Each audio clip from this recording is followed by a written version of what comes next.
Yeah, it was 11 hours ago. If you guys don't know Louis Rossman, he always talks about very, very level-headed, like calm individual when he talks about stuff. I would never be this calm. I'm always yelling or something. Hey everybody, how's it going? Hope you're having a lovely day. Okay, we're gonna watch this real fast because he's talking about protection. Piracy is morality justified. Okay, after Telestra locked consumer purchases behind new hardware. Okay, so we're gonna watch this. Okay, we're gonna watch this. In today's episode of You Will Own Nothing and Be Happy, I'm your host, Louis Rossman. Today we're going to be talking about a very interesting article that came out in The Guardian. It says, "My whole library is wiped out. What it means to own movies and television in the age of streaming services." What I find interesting about this article is that it's not something that's in Reddit's r/piracy. It's not something... Yeah, Rose, he is the most level-headed. Look, my voice right now is more high, like anger. Like you can hear it in my voice. Like I would never be an AI robot. You know what I mean? Like he is just super chill, but at the same time, he's like a bomb on the inside. Something on Slashdot. This is something that's in a paper that tends to cover politics and modern news, natural disasters, war, stuff like that. It doesn't really cover the intricacies of the concept of ownership, and particularly when it comes to this type of technically savvy stuff that for the most part... Hold on, is it do we have... Oh, we're normal. Okay. Lots of normal users are just not aware of, and many people don't care about. On this channel, I've been going over for a very long time how when you purchase something, you are often treated worse. You are treated like a second-class citizen, like a criminal, like a child you are expecting to... That's true. That's true. If you pay for something, like for instance, I pay for Netflix, and when I go somewhere else to log into my Netflix, I have to do like a retina scan. I got to send in a P sample. I got to like sign in 10 times, put the passcode in, and then they're like, "Are you sure it's you?" Meanwhile, someone that hacks my account can just watch the film, or if they just pirate it, they just watch it, and it's no big deal. Misbehave based on prior mischief when you actually pay for the media. Whereas when you pirate the media, you get a better experience. If we're talking about Reason, they took a perpetual license and took away your ability to use it, and actually had the gall to call customers names when they thought that this was ridiculous and that they wanted their money back for their perpetual license. Over here, you have Netflix upcharging people for 4K access to content. If I were to pirate that content, I could get it in high bitrate, high resolution. Right, you get it in better quality if you pirate it than you do if you pay for it. Like, think about this for a second. You pay, let's just go back to Wayfinders. You paid $150 to play the game, and you were a game tester for the entire time and decided to change the game up, and you still don't own that game, by the way. You paid $150, you still don't own the game. And yet, with media, for movies and stuff, you no longer own the video. You own shittier quality, and you pay a higher price. But if you pirate it, you get a better quality. For free, watch it any way I want. But because I was an idiot and chose to use Netflix, you can only watch it on a smart TV, which essentially is engineered to spy on you, as I went over in that video, based on screenshots from the actual television, or we're talking about you having to have a computer with HDCP and Windows 11 and this monitor and this cable and this graphics card and this processor. Because God forbid you use a computer of your choice to watch the content that you bought and paid for, you silly consumer. Or we're talking about Sony just stealing content out of customers' libraries because they call it a purchase, but on page 21 of their end-user license agreement in terms of service, they say what you're purchasing is actually a revocable license they can take away at any given time to the content that they are supplying you temporarily. That's not what ownership used to mean. Let's see, Mike, let me ask you a question. How do you feel about people promoting other pirating games? It all depends on what the studio is, right? It all depends on what the game is and the situation and the context of what it is, right? If it's a game that's a person that's not trying to take advantage of you in your pirating game, I have no, like, if there's nothing wrong with the company and you're pirating the game, that's kind of a problem. But if you're pirating a game that the company is trying to stop you from getting, right? They're trying to put something there to block you, even though they're not supporting that game anymore, and you want to just go download that game and play that game. They don't want to sell it to you. You can't own that physical game anymore. Then if I can't own the game, then why do I want to purchase it? You know what I'm saying? So it all depends on what the context is. I think some companies and some games, I'm okay with them pirating it because, like, for instance, Star Wars Galaxies, okay? They don't sell it anymore. You can't play it anymore. So if I went to a site where I could download Star Wars Galaxies and play Star Wars Galaxies MMO on someone else's server that they're putting up, then I should be able to do that without being, in trouble. But if it's a brand new game that just came out, like, I don't know, God of War, whatever the next one, God of War comes out like day one, and then someone's pirating it, that is a problem. Or we're talking about Amazon, where when you purchase an ebook, if you move from country to country, you cannot take your book with you. Let's talk. Lewis, can you do me a favor? Can you do me a favor? I love your content. Where when you purchase an ebook, I love your content. Move from country to country. Can we not do? Can we do dark mode, please? Can we do dark mode? It's a request. Right? This is blinding me right now. My eyes are hurting me. Just can we do dark mode? Just a request. I love your content. Just do dark mode. You cannot take your book with you. Let's talk about today's story. Today's story is a story of Vicki Russell. Vicki Russell spent over $2,000 buying content online. And because it says purchase on the page, she actually... Salty says, I'm in white mode. Sue me. You're not a content creator, Salty. If you're doing white mode and you're putting out a thing, I literally... Look at this. Look at this. I literally change all of my stuff, okay, to dark mode, okay? There's things that are, this is what it looks like, okay? And I change it to dark mode because I care. Just saying. Just saying, especially at night when someone's in their house. Maybe they're watching a video at night, right? Maybe they're watching a video at night and they're next to their girlfriend or their wife or whoever. And all of a sudden they put the, and it lights up the entire room and they're like, what the hell? Oh, sorry. I'm just watching 30.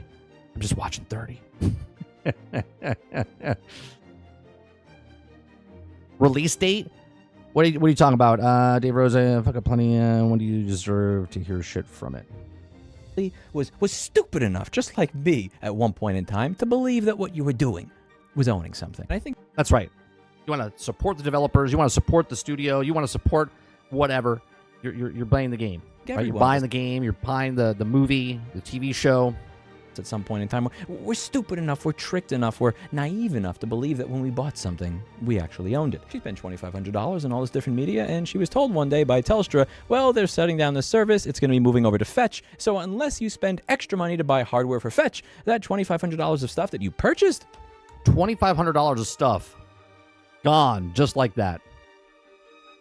Yeah, you don't actually own it and have access to it. Now, they did, after this made its way to the press and there was a stink made about it, finally give her the box for free that she would need to utilize the new service. But that's beside the point. Every single time a company does this thing where when you complain about them doing something shitty, when you complain about them doing something that's scummy, immoral, unethical, and occasionally just against the law, they treat you really nicely, like that guy that had his Samsung TV knifed.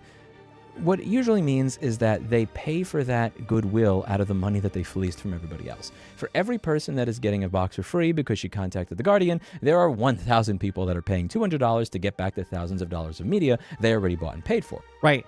Not only are they telling you, we're removing your stuff from the server for you that you already paid in her case, $2,500 worth of content. But then they're like, well, if you want this, then you have to give us an additional $200 so you can still keep access to it. Go fuck yourself. And the sad thing is that in spite of the fact that they call it purchase, if you take a look at their terms of service, you will find many interesting points over here. So if we go over to the terms of service, there are 3 points that I think are worth pointing out.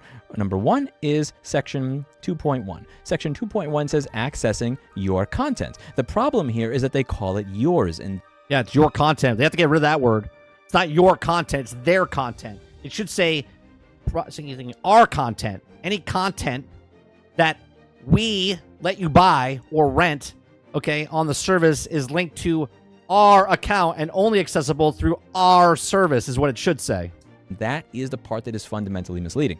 Any content that you buy or rent on the service is linked to your account and is only accessible through the service. If your service or account is terminated or suspended for any reason, you will no longer have access to any content you have rented or bought on the service. So there are a couple of things to go over here. The first is that they use the word buy your content, implying that what you bought and paid for is content that is yours. But can something truly be yours if somebody else that is not a legal authority, that is not a policeman, an FBI agent, or something like that, can just take it away from you without due process? In my opinion, no. If they can take it away from you. Companies should let us 1,000% I buy that thing. I should be able to download it on my local thing, and I own it. I own it. I can put it on a thing, and I can own it because I paid for it, okay? But no, it's a license that they let you have it until they tell you you can't have it anymore. From you, then you don't own it. The same way I've been arguing for over 10 years that if you cannot fix what you bought and paid for, you don't actually own it. Like if I buy the thing, okay? If I buy the thing, I should be able to put it on a disc and own it, okay? Now, obviously, if I'm mass producing the disc and then selling it off there on a thing, that falls under completely different laws, okay? And you should be processed, okay, if you're trying to make a business off of burning a disc that you just bought for yourself, okay? That's completely different. But if I bought something and I have 2,000 movies on digital format and all of a sudden you're closing down, I should be able to either you give me that in a nice little format and you mail it to me because I own it, or I should be able to download it and put it on a disc and I keep it for myself. Manufacturer does. You're simply renting it until it breaks. The second thing to go over here is that they're saying that if your account is terminated or suspended for any reason, you don't get access to the content that you bought and paid for. They're not going to give you a file. They're not going to send you a disc. Everything you bought is essentially gone. They're not going to do anything. You know why? Because shipping is expensive. They don't want to send it to you. They don't want to do more work on their side. They just want to sit back and collect money, doing absolutely nothing. And that's really important because we now live in a world where you can have your account deleted by one of the world's most prominent, well-known, richest companies because they think that you have a racist doorbell. No, really. And I'm sorry. Did you just say a racist doorbell? Amazon accuses customer of racism and shuts down their smart home. What in the F? And the reason my eyes are not getting big because of the article, they're getting big because of the white format that it's in. Okay. After I talked about it, my account was also removed as well. I'm a YouTube content creator. You know what that means? That means that we here on YouTube are at the cutting edge of being managed by an artificial intelligence that has borderline personality disorder. We don't know why these things make the decisions that they do. We don't know why it is Amazon thought that this gentleman had a racist doorbell. There are many things in this world that can be racist. What? What did his doorbell do? And he got banned. And then Lewis got banned for talking about it. Wow. Racist, and there are many things in this world that are racist. One of them is not doorbells. This man had his smart home shut down because they thought a doorbell was racist. The dude had his house shut down for smart home shut down because it thought his doorbell was racist. What is happening right now? Have $2,000 of what you bought, what is yours, taken away from you, if not... What about if he bought the racist doorbell from Amazon themselves? Maybe Amazon's giving racist doorbells out. Artificial intelligence that's lower in IQ than people who work at the Genius Bar decides that you should just have your account deleted that day for no reason. Because none of this is managed by humans anymore. It's managed by AI. And again, as a YouTube content creator, we are at the forefront of being managed by AI with personality disorders. I just had a video deleted yesterday. Oh, I hate when this happens. You get a notification of your video. Something's wrong with your video. They send you like the portion of your video, and you look at it and you're like, what's the problem with it? Now, as a small content creator, when you get a notification like this, it scares the living shit out of you because you could get a copyright strike on you, right? You could have one strike of 3 strikes and then you're done, okay? For like the stupidest things, right? So all of a sudden you click on it, you're like, what's the problem? And then when you go, I want to fight it. You fight it and it's like, are you sure? Did you follow this? You're like, and you like watch the video over and over. You're like, I don't know what they're talking about. I don't know what they're talking about. And I'm like, fuck it. And then I'll submit it. And you got to fill in what it is. And then all of a sudden it comes back to you and you're like, oh, thank God I didn't. Like, you get the living crap scared out of you because you think you're in the wrong, even though there's nothing wrong with it because it's AI. The algorithm is pulling it something because it hears something or thinks it hears something. That I created 2 years ago. It says that this video had medical misinformation in it. And when I fast forward to the timestamp of that video, I'm saying that it's raining and it's cold outside. I have a windbreaker that's water. This weather sucks. Okay, so he's being... Take a look at your content. Keep policies in mind. Okay, let's Medical misinformation. Medical misinformation. What to look for. Content that poses a serious risk, okay, of harm by spreading medical misinformation by currently administration vaccines that are approved to conform to be safe and effective by local health authorities and the World Health Organization, right? Timestamp 129, okay? I have a windbreaker that's water resistant and some supposedly waterproof pants.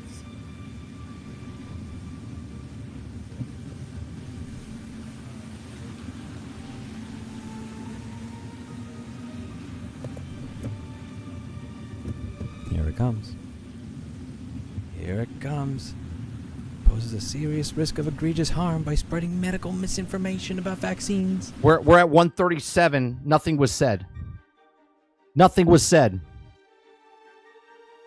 It's literally riding a bike in the rain.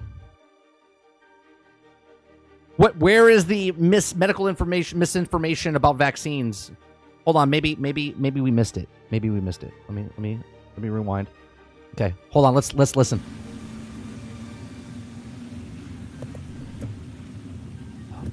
Here it comes. Here it comes. I don't hear anything. Risk of I don't think the rain's telling misinformation. egregious harm by spreading medical misinformation about vaccines. Oh wait, I'm just riding my bike in a bike lane in New York City. Being silent after saying that the weather is not great. It doesn't matter if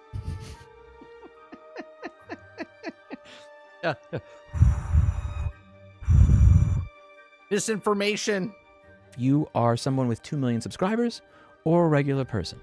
We all are at the mercy of systems that can ban us willy-nilly for no good reason, that work like trash. Simply try to respond to a YouTube comment and see how often that shit doesn't show up. It's one thing when that just means that you cannot troll your fellow man. It's another when it means that thousands of dollars of what you paid for is no longer yours. And this is a problem that is not going away. If you take a look at section 3.1, Play the rain backwards. when we can withdraw content. And notice over here that they're kind of removing the veil. They're no longer calling it yours because they're saying that they can take it back from you. When we can withdraw content, we can withdraw content from you if one or more of the following occur. A, we no longer have the right to make the content available to you. B, the studio for whom we license the content requires us to withdraw the content. C, we reasonably consider that we may be in breach of any laws or subject to a third-party claim by continuing to supply the content to you as part of the service for buying content. Or D, we are no longer offering the service or the relevant content or the purchasing of content as part of the service. So essentially, they can take away the content at any given time from you. Any given time. No reason whatsoever. They're just like, it's a Monday in the afternoon. They're like, we're taking your content that you just paid for. I'm sorry, what?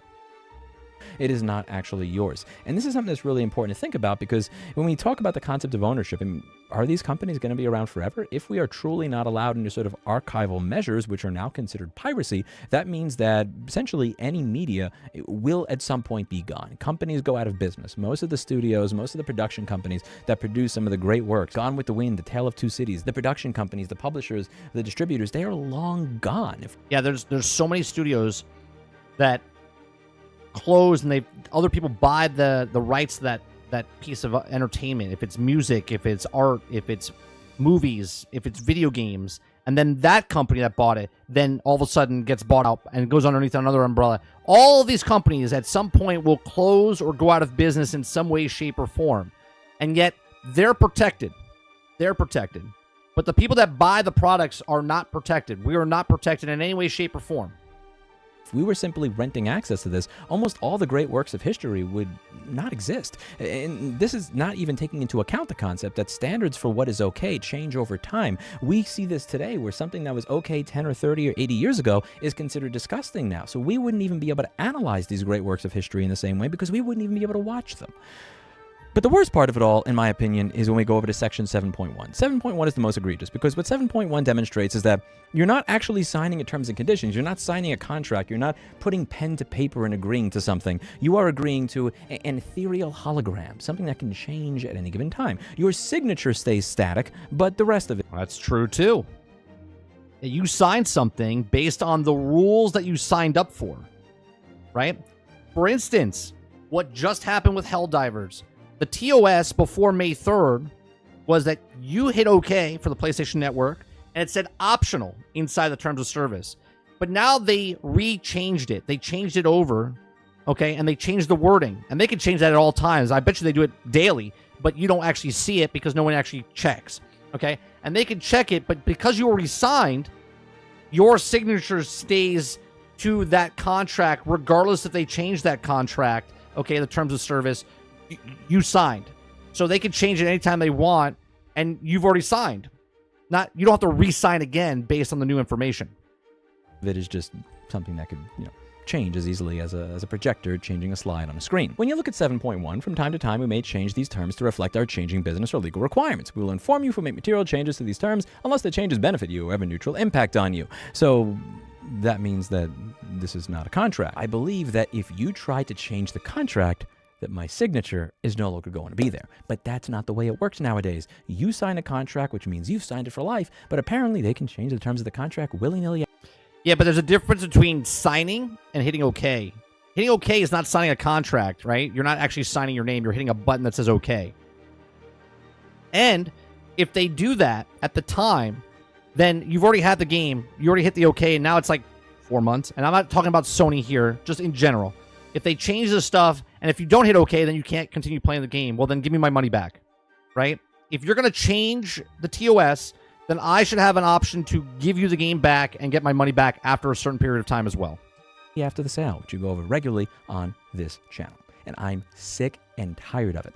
At this point in time, I think it is the moral and ethical duty of many of the people that watch this channel to, by all means, find indie art, find indie software, find indie game studios, pay for people, pay for content, pay for software that does not abuse you. This is all about control. These companies want control over every single element of the distribution chain, and let's be real, every single element of what it is you do in your home with your own technology and your own personal life. And at some point, you have to send the message that enough is enough. I cannot fix my own things. I cannot run an operating system of my choice on my phone. I can't have a micro SD card slot anymore. Everything is now connected to the cloud in some way, shape, or form, and can have your ability to use it, removed, or revoked at any given time. I cannot buy physical media anymore. I cannot fix what I bought and paid for. I cannot get parts to what I bought and paid for. If I find parts to my equipment, it won't work because the parts have serial they have serial numbers on them. Serial numbers on them and require a manufacturer proprietary tool to pair them to my existing device, so I can't even buy a used one from the dumpster and use the parts from it salvaged to fix what I own.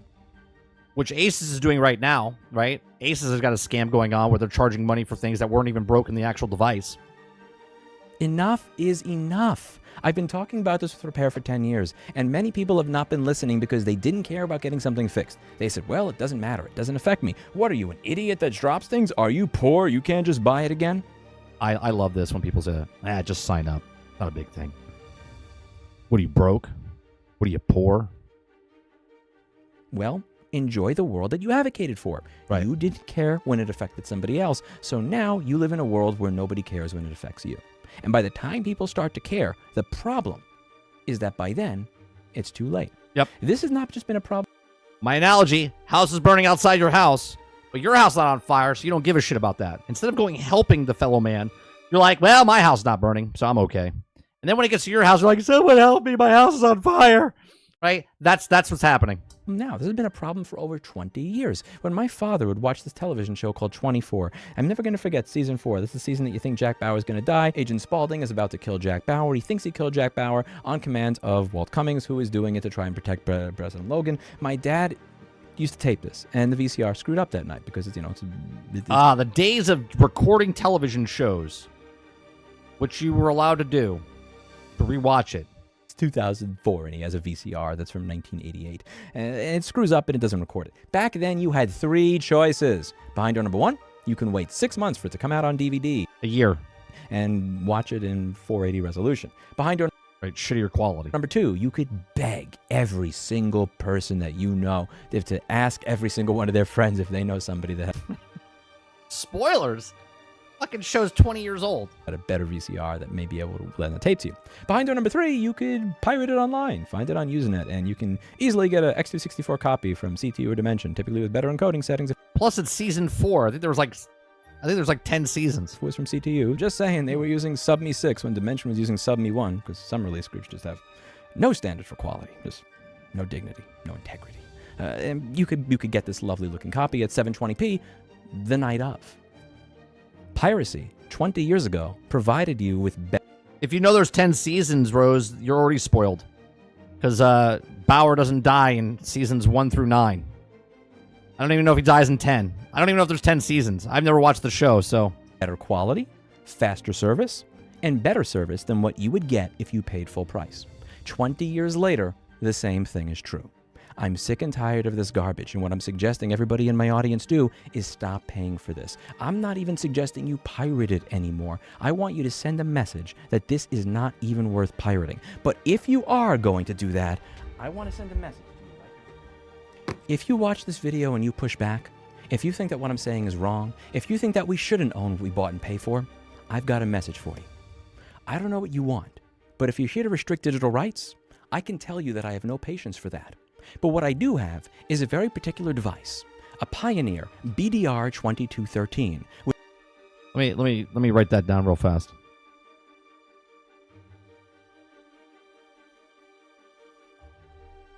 Let me write that down real fast. Not that I'm not gonna do anything. I just want to make a BDR 2213 Pioneer. Okay. Just taking notes. Just taking notes. With a very particular set of firmware. A set of firmware that is so old that that firmware has been on this drive since I still had hair. This is a device that I've acquired over a long career championing digital freedom. A device that makes me a nightmare for those who try to strip away our rights of ownership. A device that makes me a nightmare to people like you. If you respect consumer rights now, that'll be the end of it. I will not look for loopholes. I will not pursue workarounds. I will not continue to collect copies of this with the original firmware in my garage to the point where I have over 1,000 of them. But if you don't, I will look for solutions. I will find them. Just like gamers. You make the game, and they will find the solution and the shortest path to get to that thing. And they nerf it, and they buff it, and they do the same thing over again. Just like with the content that you have, people will find a way to get the content. So you can do it right, or you can let us do what we want. I will share them, and I will use them. Some people have 100,095 masks in their garage, waiting for the moment that a pandemic will occur.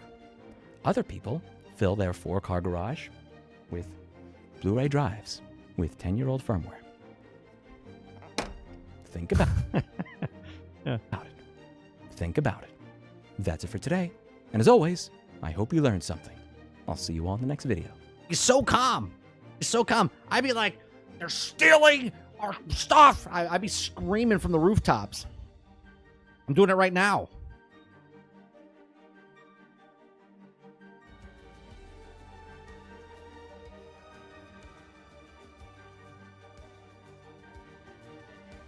Like, yeah, they're just trying to kill. They're just trying to kill you. They're just trying to take all your stuff. Don't worry about it. Please share, like, and subscribe. I'm like, they're stealing your stuff. They're taking it away from you.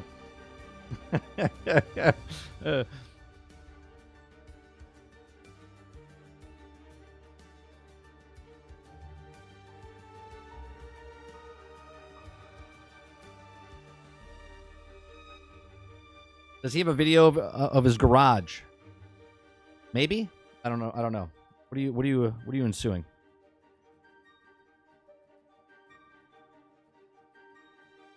His channel is called Louis Rossman. I'm gonna put it in the description of this video because we watched this video and I always link everybody that I watch on our channel. So hold on one second. Let me update it because it wasn't gonna be on here, but.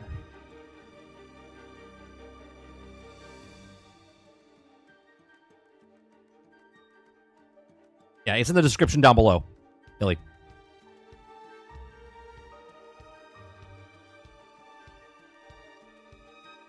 Ron Slusher says, skills I've acquired over a long career. Skills that make me a nightmare for people like you. Sometimes he flips the bird and does the FU motion. It's hilarious. I watch a lot of his stuff. I do.